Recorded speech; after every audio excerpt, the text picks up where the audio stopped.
Dikisahkan bahwasanya ada seorang pemuda dari Bani Israel yang menderita sakit keras hingga parah. Berobat kemana saja hasilnya tetap nihil, si pemuda tidak berhasil mendapatkan kesembuhan. Karena saking parahnya keadaan, ibunya mengucapkan nazar, jika anaknya sembuh dari penyakitnya, ia akan keluar dari alam dunia selama 7 hari. Setelah Allah Subhanahu wa Ta'ala memberikan anugerah kesembuhan kepada anaknya, ia tidak dapat melaksanakan nazarnya sebab tidak mengetahui bagaimana caranya keluar dari alam dunia. Suatu malam ketika tidur, ia bermimpi didatangi seseorang berjubah putih seraya berkata, "Penuhilah nazarmu, agar kelak tidak mendapat musibah yang berat dari Allah."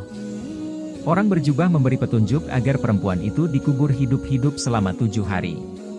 Pagi harinya, ia pun memanggil anaknya dan menceritakan apa yang ada dalam mimpinya semalam lantas, memerintahkan anaknya agar menggali kuburan di tengah-tengah perkuburan umum dan menguburkannya. Si anak kemudian melaksanakan perintah dari ibunya. Ketika ibunya sudah turun ke liang kubur, ia berdoa, "Wahai Tuhanku, aku telah melakukan kewajibanku melaksanakan nazarku, maka lindungilah aku di dalam kubur dari segala mara bahaya."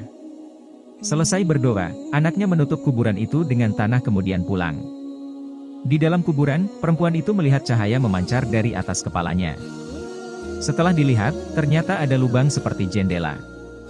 Diintipnya lubang tersebut, alangkah terkejutnya ia melihat ada taman besar, di dalamnya ada 2 orang perempuan yang sedang duduk.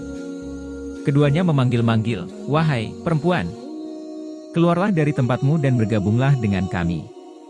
Tiba-tiba lubang itu menjadi lebar sehingga ia pun menyusul mereka berdua. Ia mengucapkan salam kepada mereka berdua, akan tetapi mereka tidak menjawab salam. "Kenapa kalian berdua tidak menjawab salamku?" Kedua perempuan tersebut menjawab, "Mengucapkan salam adalah sebagian dari ibadah, dan kami sudah tidak dapat melakukannya." Saat mereka sedang duduk di tepi telaga sambil asik ngobrol, tiba-tiba ada seekor burung hinggap di kepala salah satu perempuan lalu mengipasinya dengan kedua sayapnya. Burung lainnya hinggap di kepala perempuan kedua lalu melukai kepalanya dengan paruhnya.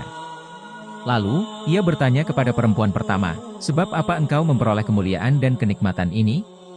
Perempuan pertama menjawab, "Semasa di dunia, aku selalu patuh dan taat kepada suamiku, sehingga Allah Subhanahu wa Ta'ala memberikan kemuliaan padaku."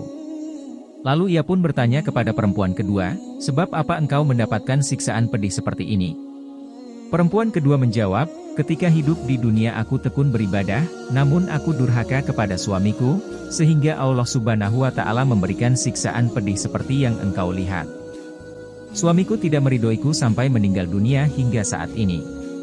Oleh karenanya, jika engkau telah kembali ke dunia lagi, maka sampaikanlah minta maafku kepada suamiku, barangkali suamiku berkenan memaafkanku dan meridhoiku." Setelah 7 hari lewat, 2 perempuan itu berkata, "Berdirilah dan masuklah di kuburanmu. Karena anakmu sudah datang menjemputmu." Ketika ia memasuki kuburannya, anaknya sudah selesai menggali kuburnya. Kemudian mengeluarkannya dari dalam kuburan dan membawanya pulang ke rumah. Sesampainya di rumah, berita tersebar luas bahwa dirinya masih hidup dan berhasil memenuhi nazarnya. Banyak tetangga berbondong-bondong dan ingin mendengarkan pengalamannya. Tanpa disadari ia melihat suami perempuan yang mendapat siksaan di alam kubur dan menceritakan apa yang dialami istrinya. Perempuan itu memintakan maaf dan ridho kepada suami perempuan tersebut. Setelah mendengarkan ceritanya, suaminya mau memaafkan dan meridhoi mendiang istrinya. Malam harinya, ia bermimpi bertemu dengan perempuan tersebut.